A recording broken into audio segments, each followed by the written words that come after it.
Ray Daniels had a whole lot of y'all in a tizzy when he said what he said about black businesses and mediocrity. Well, actually, he said that some black businesses are downright whack and have terrible customer service.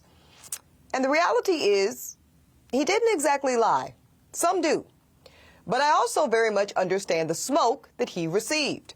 And that's because we would never give that type of overall feedback to a white business, or for that matter, an Asian one, a Hispanic business, or any other that displayed that same level of bad attitude, sloppy aesthetic, or limited service hours.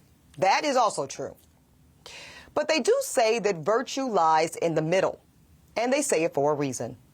So what if the middle here looked something like this?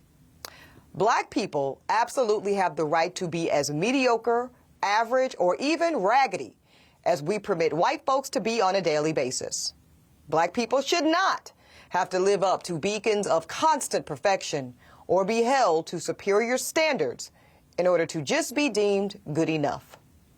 And also, we do a tremendous disservice to ourselves, our children, and our ancestors when we decide to only hold ourselves and our businesses accountable to inherently white standards of mediocrity and subpar existence. Culturally speaking, when you look at the African diaspora, it's just not who we are. And I meant what I said in my interview with Ray when I pointed out that every black business is individual and it deserves to be assessed accordingly.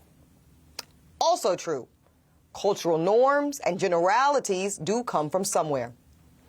Now, I'm not saying that every Asian-owned nail salon is flawless, not when it comes to customer service or even the execution of the manicures, pedicures, and nail art that they are paid to deliver upon, because they're not. But I will say this, personally, I have never seen one turn away a customer. Not once. Not even when it's closing time or even when they are in the middle of a midday rush.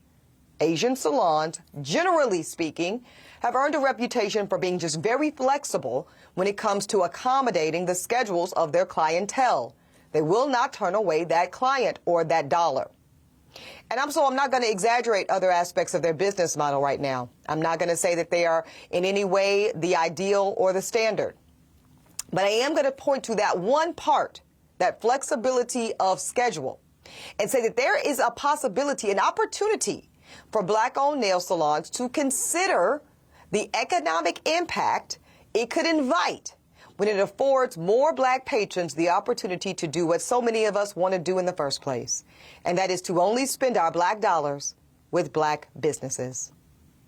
I'm going to end this right now, deliberately, because I don't want to over-index, and I do know for sure most black business owners and entrepreneurs are doing tremendous work, and they're making the very best with what they have. And also, there's always room to improve upon our business models, right? As we continue to strive towards economic liberation and true black fiscal freedom.